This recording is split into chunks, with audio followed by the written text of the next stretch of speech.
Alô, galera, começando mais um podcast de letra que toda sexta-feira está no ar nas plataformas de áudio e toda quarta-feira está no ar no YouTube também. Então você vai ver agora também as nossas carinhas todas alegres e contentes no YouTube. Agora, esse programa dessa semana acaba sendo, digamos assim, antecipado. Ricardo Brejinski, Carlos Bório, Luciano Ballarotti. Por quê? O Coritiba já foi rebaixado e o Atlético, o próprio presidente do Atlético, ele coloca já o Atlético como integrante da Sul-Americana e não da Libertadores.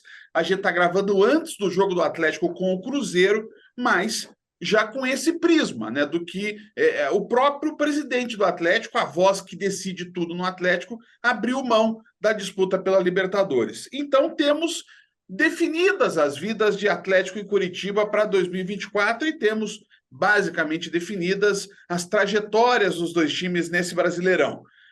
Digamos assim, eu acho que não tem, Bório, comparação entre, né, um que não vai para a Libertadores e outro que é rebaixado. Pode-se dizer que os dois não atingiram seus objetivos, mas, claro, o fracasso é o fracasso do Coritiba no Campeonato Brasileiro, né, Bora? É isso aí, Cristiano. Não tem comparação mesmo, né? Até porque ó, castigo do Atlético vai disputar a Sul-Americana e castigo do Curitiba vai disputar a Série B, né?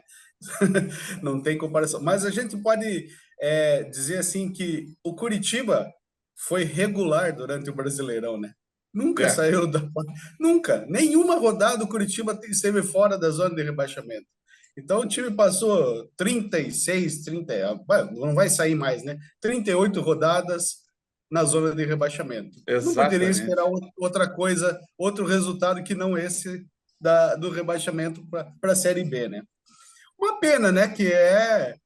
A gente sabe como é complicado disputar uma Série B. Mesmo agora com o Curitiba tendo a SAF aí, né? Que botou dinheiro, aliás, foi o maior investimento da história do Curitiba nesse ano em contratação no futebol, né? E a gente viu aí o resultado que deu, né? Porque as escolhas foram totalmente equivocadas, tirando eu acho que dá para a gente separar o Marcelino Moreno de acerto nas contratações do Curitiba. E eu E, não e vejo olha lá, mais. né? E olhe lá, eu não vejo mais nenhum cara que a SAF trouxe que pode dizer assim, o Slimani, mas também é um cara que já está pendurando as chuteiras, né? Mas o resto foi um bando de jogador que a SAF trouxe que não deu resultado nenhum, né? Pois é.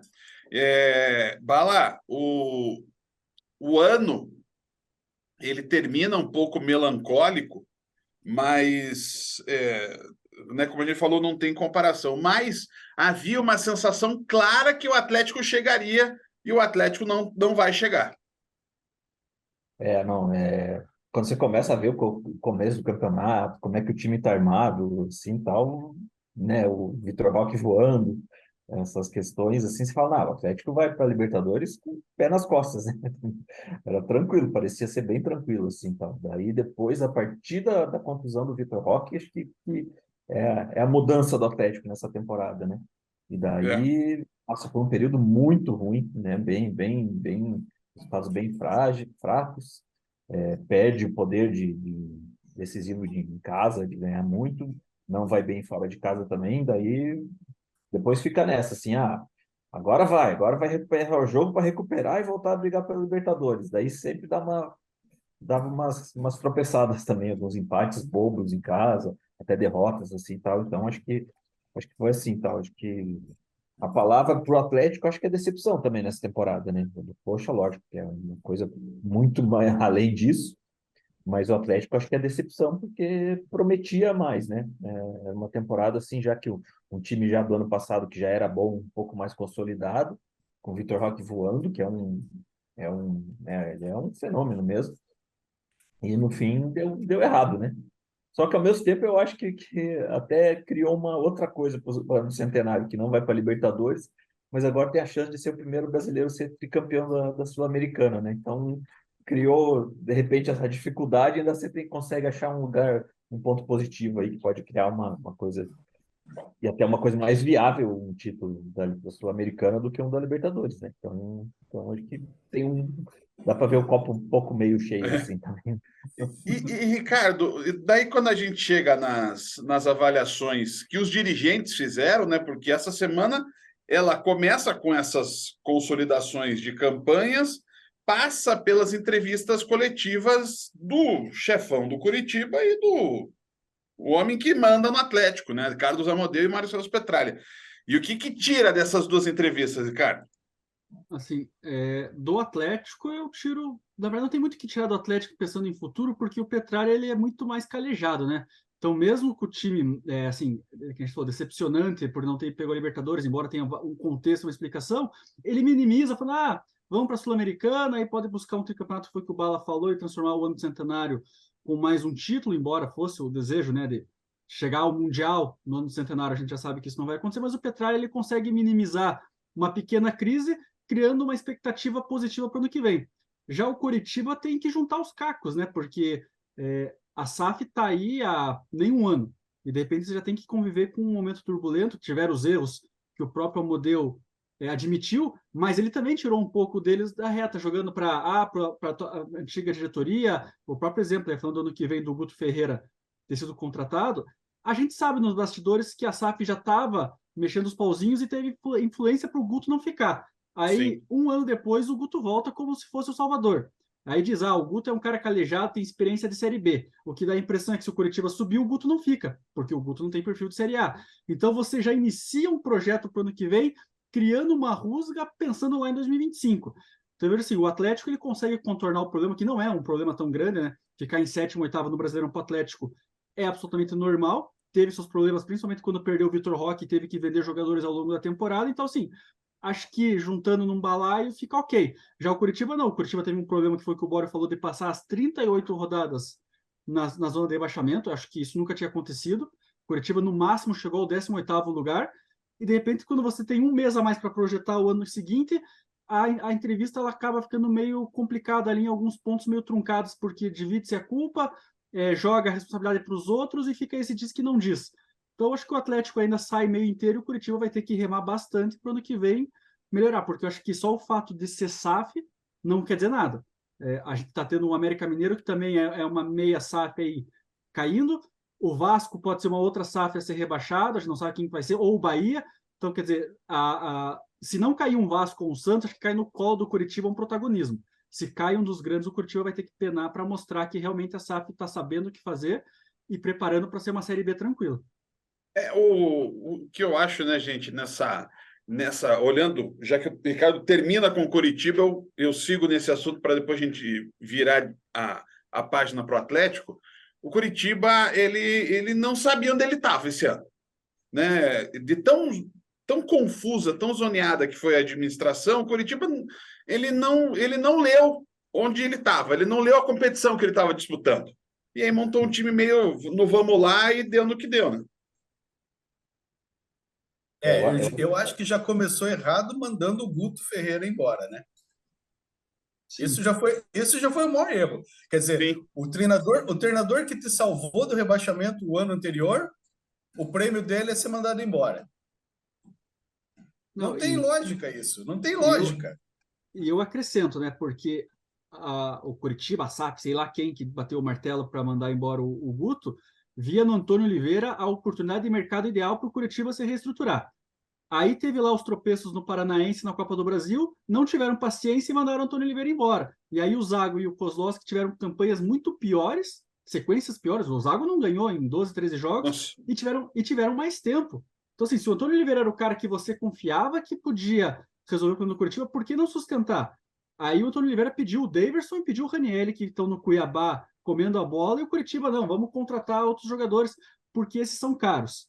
Só que foi lá e gastou, fez o maior investimento da história, comprando o Bruno Viana, Rodrigo Pinho, caras que saíram mais caros que os jogadores que o Antônio Oliveira queria e não deram resultado. Então, assim, você administrou muito mal o teu grupo, porque você quebra um trabalho que o Guto Ferreira foi mandado embora um mês depois que acabou o Brasileirão. Não foi assim, tipo, acabou o Brasileirão, tchau. Você perdeu um mês ali do nada, no jogo do dia do jogo do Brasil, o Guto não é mais técnico do Curitiba. E daí veio o Antônio Oliveira. Então, assim, você fez todo um projeto errado, atrasado e gastou errado. O ano de maior investimento. Mas não adianta nada você investir lá 20, 30 milhões gastando errado. Tivesse trazido os jogadores que talvez o teu técnico que você confiava queria, o Curitiba talvez fosse o que é o Cuiabá hoje, um 9º, 10º lugar que não consegue há 12 anos, e a torcida estaria feliz da vida porque iria para uma Sul-Americana com o pé nas costas. Eu acho que assim, o Curitiba fez uma temporada, planejamento, teoricamente, bem entre aspas aí, seguindo os passos do Flamengo, né?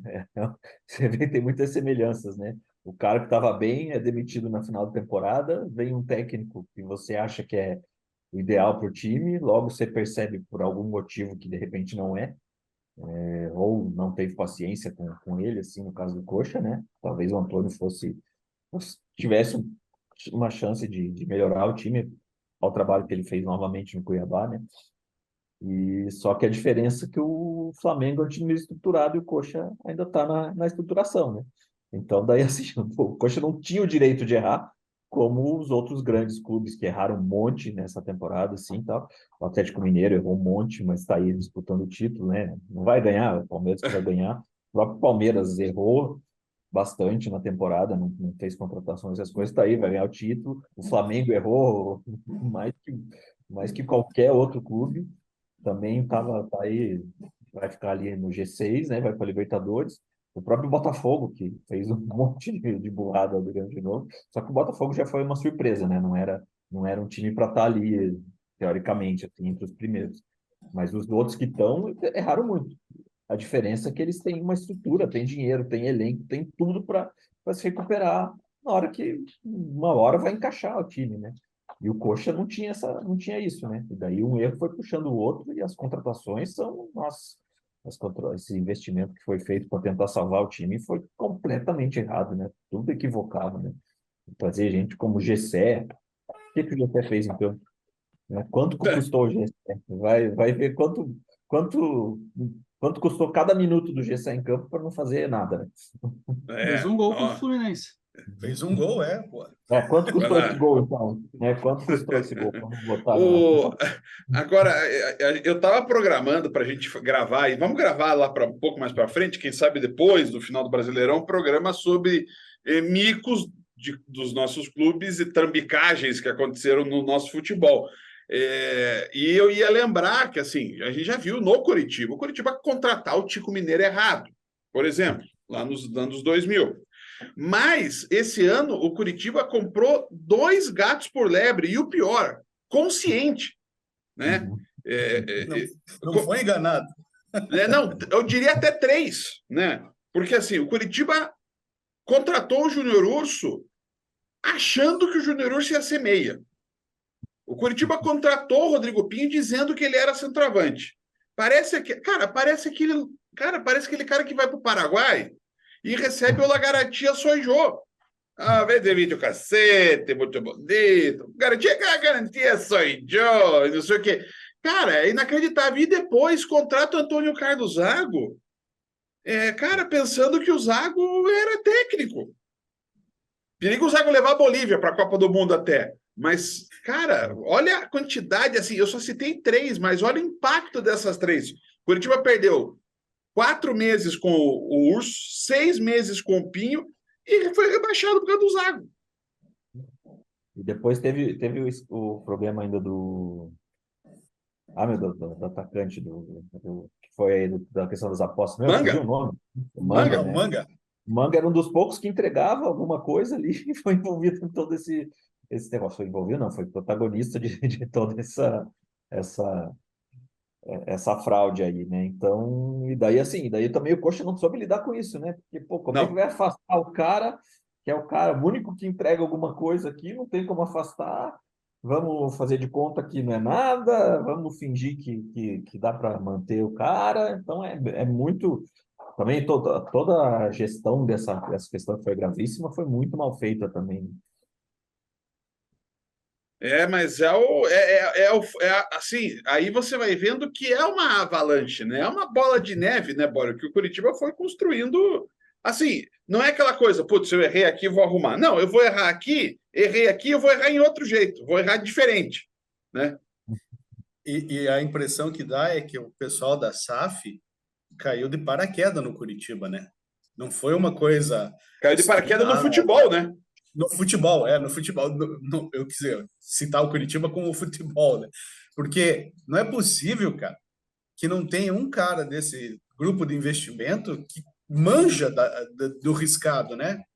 Porque, pô, tudo bem que o Arthur Moraes aí é ex-jogador, ex-goleiro, até jogou no Curitiba, mas ele errou e errou feio. Errou Nossa, feio nas indicações de reforços. E, bom, trouxe um amigo dele aí, né? O Samaris, né? Samaris. Cara, onde que você já viu um cara da Grécia com 34 anos que vai fazer o quê no Curitiba? Vai dar o quê de acréscimo ao Curitiba? Pô, não tem condição, velho. Não tem condição. Mas, assim, eu acho que o Coritiba está sofrendo um problema que todas as SAFs no Brasil estão sofrendo. A primeira foi o Botafogo, e você pega o time do Botafogo no passado, não brigou para não cair, até chegou no jogo contra o Atlético, brigando por Libertadores. Mas o Textor chegou, reformulou o time que tinha disputado o Carioca, contratou um monte de jogador aleatório, e aí na janela do meio do ano fez um terceiro time no ano e o Botafogo começou a engrenar. O Cruzeiro, o Ronaldo chegou, mandou o Fábio embora, mandou o Luxemburgo embora, foi aos trancos e barrancos, mas como ele chegou numa segunda divisão, ele sobrou. O Vasco e o Bahia estão aí penando também no primeiro semestre de SAF. O Vasco fez 9 pontos.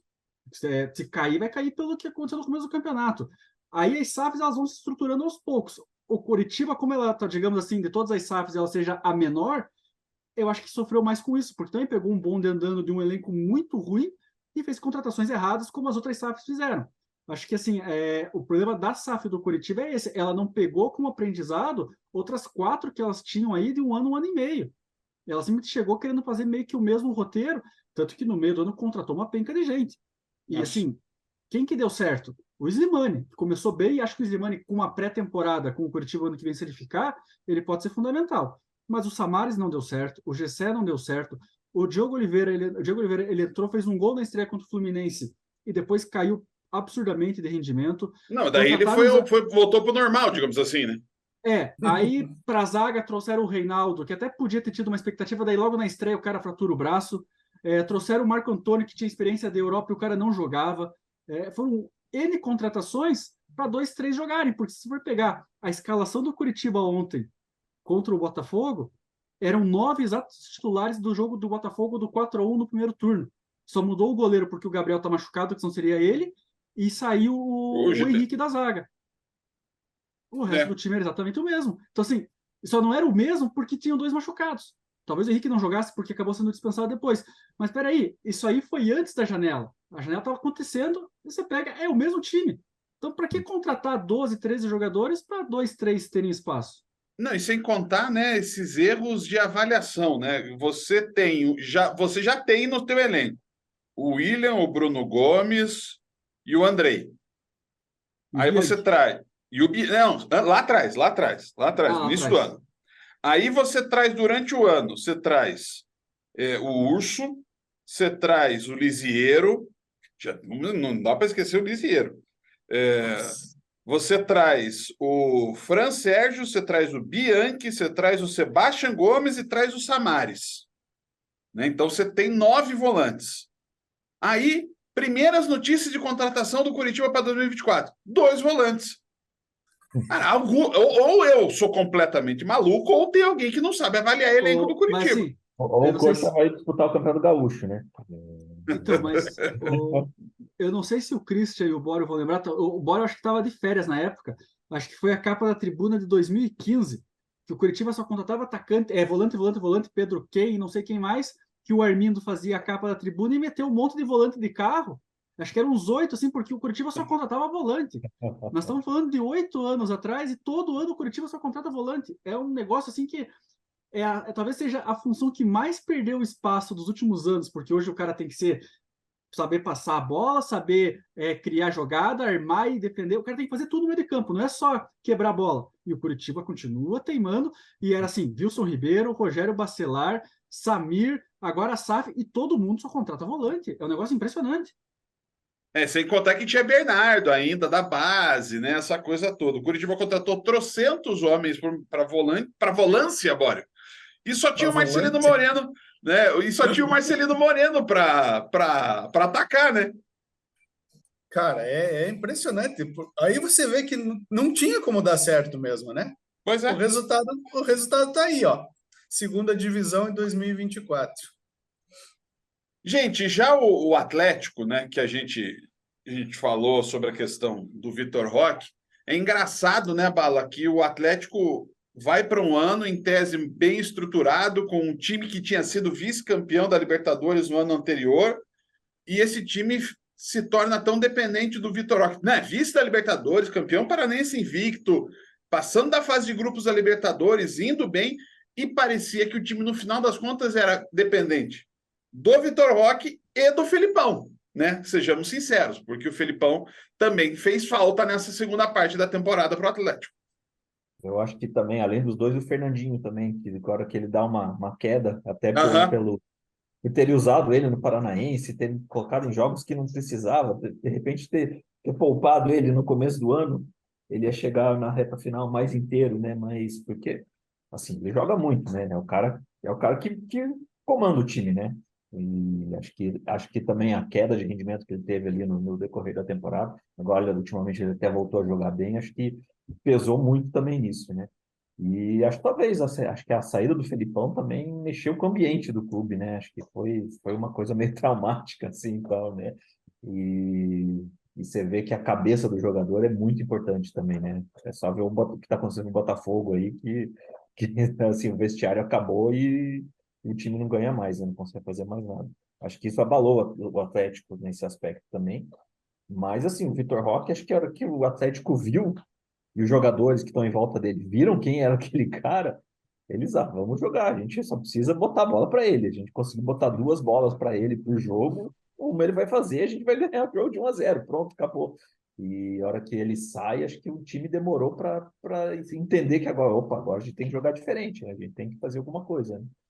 E daí até os outros atacantes começaram a se recuperar. Acho que o Canóbio teve uns trechos bem ruins de temporada, depois recuperou muito, assim, virou depois da saída do Vitor Roque, virou o ponto de equilíbrio do time, né? Claro que o Fernandinho é tão bom. O Coelho também demorou para engrenar, né? Agora, na reta final, que ele deu uma boa melhorada, assim, também. E acho que é isso, acho que os jogadores demoraram para perceber que eles não tinham mais o Vitor Roque, não tinham mais aquele lá, eles tinham que mudar o jeito de jogar e tinham que assumir mais a responsabilidade. Acho que isso também, acho que isso foi muito, muito sintomático, assim, tal, né? Essa Roque dependência que o time inteiro teve, né? Não, os outros jogadores passaram a ter também e demoraram para entender que era para como mudar, como sair disso, né? E os adversários, no final das contas, também sentiram isso, né? Porque, assim, deu até para ver isso no jogo do Vasco, né, Bário? Cara, quando entra o Vitor Roque, a defesa do Vasco começa a ficar com medo. Os laterais que estavam subindo já não subiu mais, ficou com uma linha de 5 na defesa. O Piá ele deixou isso e, assim, o Atlético, sem isso, perdeu o rumo no Brasileirão. Sim, a gente pode separar o campeonato do Atlético com Vitor Roque e sem Vitor Roque, né? E o pior de tudo para a torcida era saber que quem tirou o Vitor Roque foi um ex-atleticano, né? Pois é. Que barbaridade. Não, e tem mais, né? Aí o reserva do Vitor Roque era o Pablo, que estava fazendo o gol, e o Pablo vai lá e se machuca também. Então você perde até o reserva, que estava um nível abaixo. E acho que a maior apreensão fica aí nessa, né? Se o Vitor Roque for embora em janeiro, quem que o Atlético vai ter de referência? Você está falando que está fazendo tanta falta agora, ou o Sim. Atlético se prepara nessa final de ano, pré-temporada, para trazer um cara para substituir o Vitor Roque, ou vai ser um ano com Deus nos acuda lá na frente de novo. E o não vê. Até porque Até me fugiu o que eu ia falar agora. Até porque acho que o Vitor Roque vai embora mesmo em janeiro, né? Já está Vai, meio que confirmado que o Barcelona conseguiu, por causa da contusão lá do do Gavi. Gavi, né? E o Vitor Roque vai embora em janeiro. E aí? Bem essa é a pergunta para a torcida do Atlético.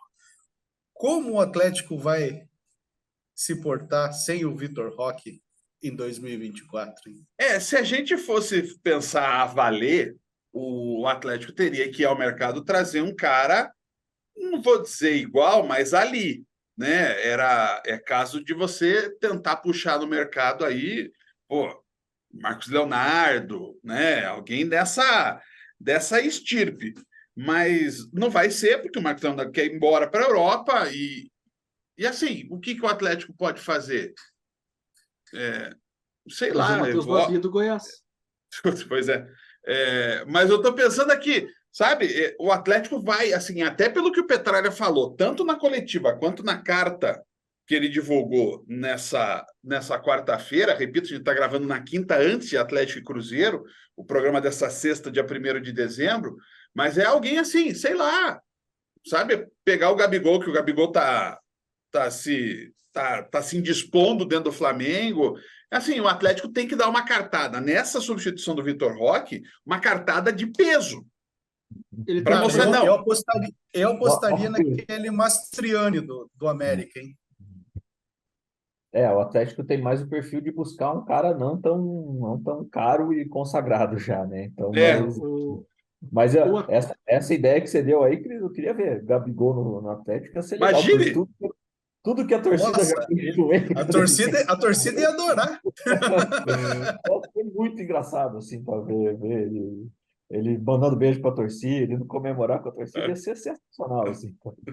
o Atlético É uma ele, opção, uma coisa que não tem a menor chance de acontecer. o Atlético ele teria que ir para duas linhas simultâneas. Uma é trazer um cara, que a gente está falando aqui, não vai ser um nível de Gabigol ou Marcos Leonardo, mas trazer um cara que, pô, esse cara vem para fazer gol. Acho que o Atlético tinha que buscar alguém Yuri com Alberto? nome já. Yuri Alberto é caro, né? Mas assim, Não, teria que trazer. tem que ser quem faça gol, né, Cris? Não, Que mas tem que barbaridade. trazer um cara de nome para fazer, tipo, fazer frente, já que você quer ter um ano de título, trazer um cara de nome, de prestígio, e ao mesmo tempo tentar achar um novo Vitor Roque. Você tem que pensar no presente e no futuro. É difícil, porque é uma vez em cada 15, 20 anos que você vai lá e acha uma multa de um cara do Vitor Roque barata e contrata. Mas o Atlético tem esse domínio do mercado de buscar jogadores jovens. Ele aposta em 5, 6, um ou outro acaba vingando. Então, eu acho que ele tinha que pegar esse dinheiro do Vitor Roque, claro que não todo ele, mas trazer um cara de peso, tipo, nossa, não, esse cara aqui vem para ser o nosso nome do ano, e trazer um piá aí de 17, 18 anos que pode lapidar e trazer retorno dentro de campo e de dinheiro depois. E até aí, gente, eu penso no seguinte olhar para o Atlético. Ah, legal, o Atlético pode ser tricampeão da Sul-Americana, o maior campeão entre os brasileiros, mas eu vejo assim, não, é claro que a gente está terminando o Campeonato Brasileiro do jeito que todo mundo imaginava, né? Palmeiras e Flamengo disputando o título. Mas assim, o Botafogo, Flamengo não tá, não. Só Palmeiras. o Botafogo durante quase todo o campeonato, o Bragantino durante quase todo o campeonato, o Grêmio, apesar do Soares, em quase todo o campeonato, estavam ali. Em especial Botafogo e Bragantino. Então, se eu sou um gestor no Atlético, eu apostaria minhas fichas no Brasileirão no ano que vem. Sabe? É um título que o Atlético conquistou numa fórmula, né? Que era até mata, não era nem mata-mata, era só mata até a final. É um título que o Fernandinho não tem, é um título que o Petralha não tem como presidente, porque o presidente era o Marcos Coelho. Eu jogaria minhas fichas no Brasileirão e aí montaria um time para ser campeão brasileiro. Não Não, sei o que e vocês assim, acham. né?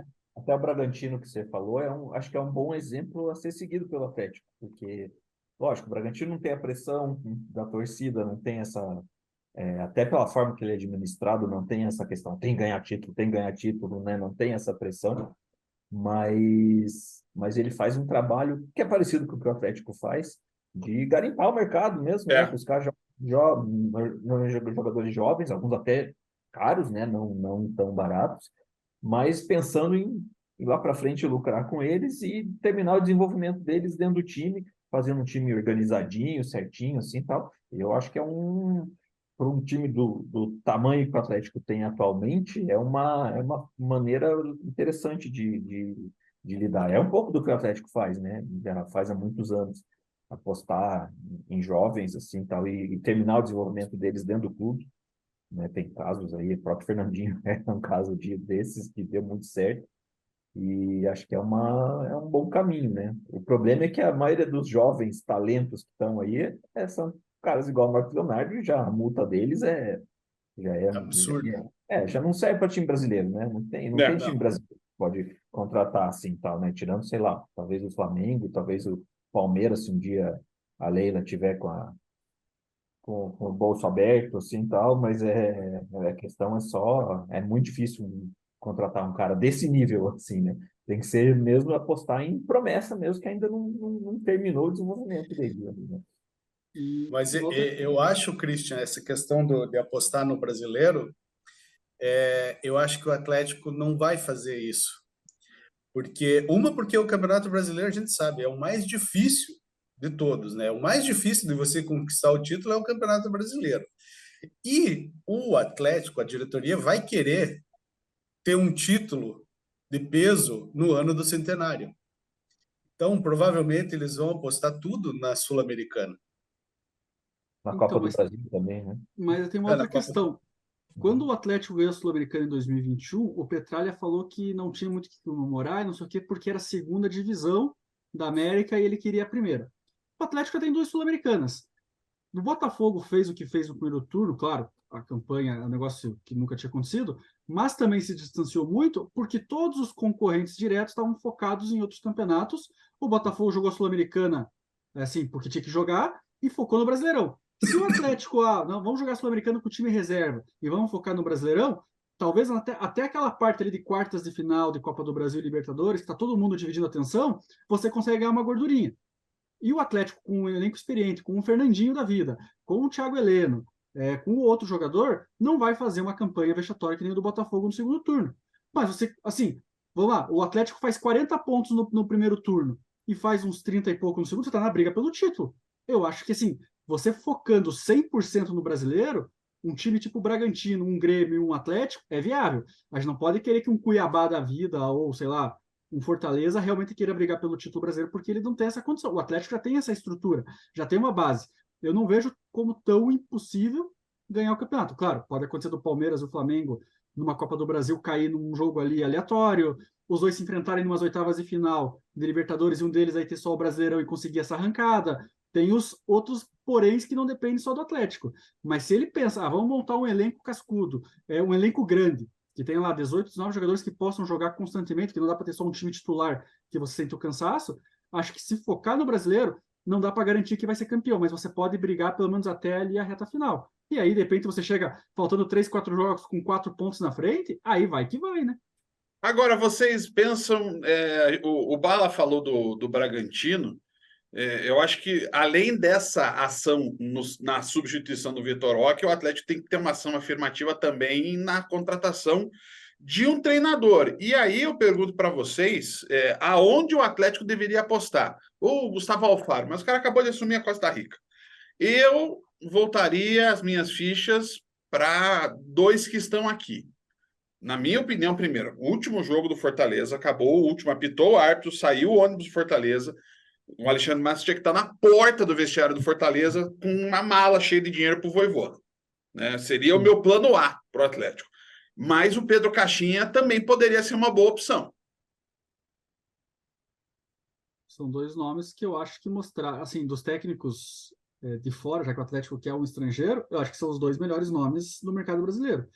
Eu acho que o Vojvoda até é mais fácil de trazer, porque o Fortaleza está perigando aí, não vai cair, eu acho, mas se for vai para uma Sul-Americana, acho que o ciclo dele fechou, né? Acho que no Fortaleza, né? Eu acho que se tivesse ganho a Sul-Americana, teria fechado redondinho, mas aconteceu. O Caixinha vai jogar Libertadores pelo Bragantino. Acho difícil o Atlético conseguir tirar ele de lá. Então o Vojvoda seria uma opção, acho que viável dentro dos nomes aqui do mercado brasileiro. Mas conhecendo o Atlético, vai inventar um nome tirado do bolso do Petralha. Até porque o Bragantino tem dinheiro, né? O Bragantino tem asas. tem asas, né, para bancar o Caixinha. Tem caixa para bancar o Caixinha. Tem a questão da pressão também, né? E o cara tá fazendo um trabalho lá já tranquilo, ele tem calma para trabalhar, né? Tem uma certa cobrança por resultado, mas não é nada de outro mundo, então, Sim. né? Acho que assim, é um cara que tá muito consolidado no time, assim, para sair assim para um outro desafio que seria grande também, bom, mas assim, entre disputar a Libertadores com um time que ele formou, ele já tá lá, já sabe como é que joga, ou disputar Sul-Americano com o Atlético, acho difícil ele fazer essa escolha. Mas o Vojvoda, com certeza, teria que Mas ser o plano A, B, C, D, E, até, sei lá, até o quanto ganha o Fábio Vojvoda ali. Então, no né? Fortaleza? Ele deve ter tido um aumento bastante grande nos últimos anos. Vamos ver É. aqui. Vamos ver. Ó, Mas Vojvoda salário. eu acho que Ó, acabou o ciclo dele mesmo na derrota da Sul-Americana. Lógico que ele não tem responsabilidade, né? Mas é uma coisa ali, tipo, que, meu, esse ciclo do Fortaleza todo, né? Acho que elenco, tudo isso daí vai mudar muito por causa daquela derrota que foi muito, muito pesado do jeito que foi.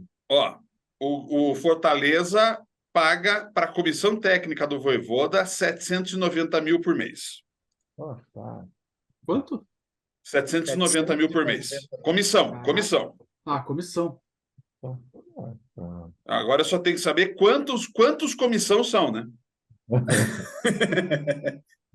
Daqui a pouco é ele e E o o filho? estagiário. Ele e o filho. Eu achava que era menos até o Fortaleza pagaria. Não, Então, acho entendi que pelo foi valor. aumentando o salário dele, viu? Não, mas mesmo assim, é um valor muito acima do que eu imaginei que o Fortaleza São 6. pagaria. Então, ele deve. 6. 6. Que cada um ganha Vojvoda e uns mais 80 5. mil. Ele É, deve ganhar metade desses 300 para 790 ele, mil. 300 para ele, 400 para ele e o resto para os É, outros. então, mas assim, o Atlético não quer pagar nem 300. Acho É. que fala, né? Nem 300, como 300 fosse um dinheiro lá. Mas assim, para a realidade do futebol, pô, você é um time da primeira divisão do Brasil querendo brigar por título, 300 mil, você tem que pagar 400 mil. Aí esse negócio os valores assustam dos argentinos lá que o Alexandre Matos falou que o Atlético foi atrás. Deve ser nessa casa aí de 400, 500 mil.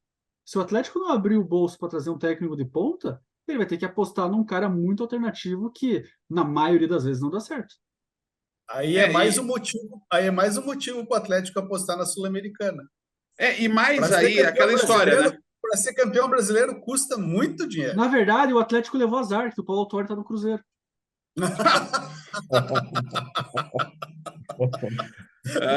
Na verdade, alguém me falou, né? Alguém me falou, na verdade, o Atlético bobeou com a história do diretor técnico pro Felipão. O Felipão não estava feliz de diretor, ele queria ser técnico e dá para ver o que ele está fazendo aí no Atlético Mineiro. Sim. Mas assim, Ele declarou ontem, né? Ele declarou ontem após o jogo que o negócio dele não é ser diretor técnico, ele quer ser treinador. Não tem o perfil dele, né? Não é. Ele é o cara para gritar com os caras ali no lado do campo, para vibrar, né? Não é o agora cara está para. muito claro, né, que a gente está chegando numa conclusão de que o Coritiba precisa adquirir um know-how de futebol que não parece ter no momento. E o Atlético agora, né, o Atlético precisa dar o passo da grana, né? Porque o Atlético já fez tudo, não dá para discutir. O Atlético fez tudo, né? A gente está falando de um processo de 28 anos, mas em que o Atlético fez tudo que era possível fazer. Agora tem um passo que demanda tirar o escorpião do bolso. Que foi o que ele fez, né? Recentemente, quando contratou esse elenco, né? Quando formou esse elenco, ele gastou. Foi a primeira vez que o Atlético gastou bastante dinheiro numa temporada, né? Acho que ano passado, né? Retrasado, né? Não, ano passado. Foi esse elenco do Vitor Boê nas contratações, né? Todas. A galera toda que veio aí e tal, alguns já saíram, assim, tal, mas é isso, né? E você vê o retorno que teve, né? Teve um retorno, chegou na final da Libertadores, né? Perdeu por 1-0 num jogo que podia acontecer qualquer coisa. Que teve um Então, lance capital do Pedro Henrique, né? aham. É. Então, essas questões, assim, é isso mesmo, né?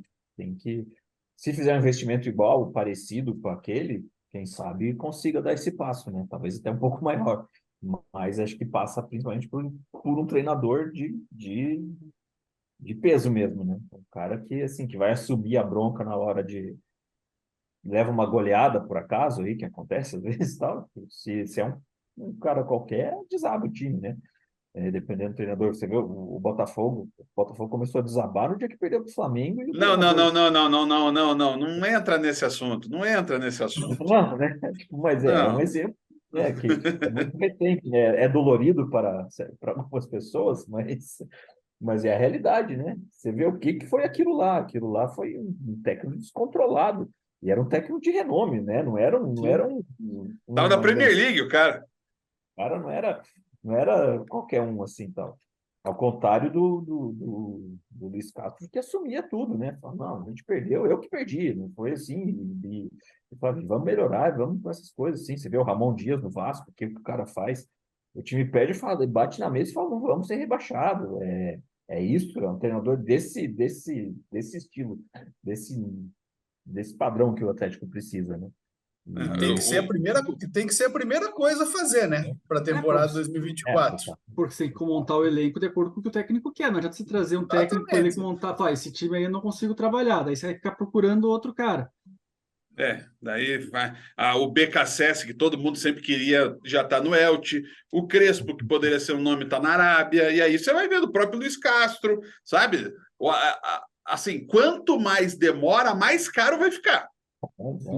E mais restrito, né? O E mercado. mais restrito, e mais restrito. Não, com esse mercado árabe aí, assim, agora vai, a inflação vai inflacionar Assim, cada vez mais o salário dos treinadores. Então, o Atlético tem que ver que não é mais aquele valor que ele queria pagar ano passado, né, retrasado esse ano, não serve mais, não serve É. mais para o ano e que eu vem. não acho que era a solução, mas dentro do mercado da viabilidade, eu acho que o Atlético dormiu no ponto ao não contratar o Rogério Ceni, por exemplo. Prefiro ficar com o Wesley Carvalho do que trazer o Rogério. Não acho que o Rogério seja o suprassumo, mas assim, era melhor ter o Rogério Ceni no comando do que ter o Wesley Carvalho. Talvez o Rogério Ceni tendo tempo para conhecer o elenco e montar uma pré-temporada para o elenco do ano que vem, talvez fosse uma solução não tão cara, que é o que o Atlético quer, e que teria um retorno melhor do que o Eu acho que Wesley Carvalho. o Rogério já Mas está bem você, mas caro, né? você, E não é um cara assim, o Rogério tem um trabalho bom, né? Na vida, assim, Sim, né? Tem um mas, por trabalho bom exemplo, pelo mas ano Fortaleza, a primeira passado, metade dele, porque mas ano depois. passado ele foi vice-campeão sul-americano com São Paulo. São Paulo com um Ah, time limitado. Eu acho que ele, assim, talvez se ele tiver um elenco relativamente bom, que não seja as panelinhas do Flamengo como foi no retrasado, eu acho que ele pode ter uma oportunidade de fazer um bom trabalho. Não estou dizendo que seria a solução, seria uma aposta, mas acho que é uma aposta com um pouco mais de peso do que o interino da base. Rogério mas Ceni e aí, Gabigol, né? Os caras que a torcida adora, os dois. mas aí você traria o Rogério Ceni quando foi mandado embora, quando saiu o Felipão e Paulo Turra, o Atlético ainda disposto, né? Postulante a uma vaga da Classi- Libertadores. Não, e Então, classificado para o mata-mata da Libertadores. Sim, então você não poderia trazer o Rogério Ceni como tipo uma aposta, porque não, daí mas você assim, quando o Rogério saiu do São Paulo, quer dizer, quando o Rogério foi para o Bahia, ele já estava um tempo desempregado Não, e o Atlético já estava em queda quando o Bahia trouxe o não. Rogério E Ceni. o Wesley é mais aposta que o Wesley não tem, né? Mais aposta que ele não tem. Então, por Mas, isso que eu gente, aposta que deu errado, né? Mas aposta. Gente, a gente vai falar muito ainda semana que vem. É engraçado que a gente tá fechando um ano em que a gente teve programas falando mais esse ano, a gente falou mais do factual na semana. Quem sabe aí não pode, daqui a pouco não viramos uma live. Sei lá, vamos ver o ano que vem aí, né? Se está todo mundo nesse horário, 11 horas, para gravar, porque não pode fazer ao vivo, né?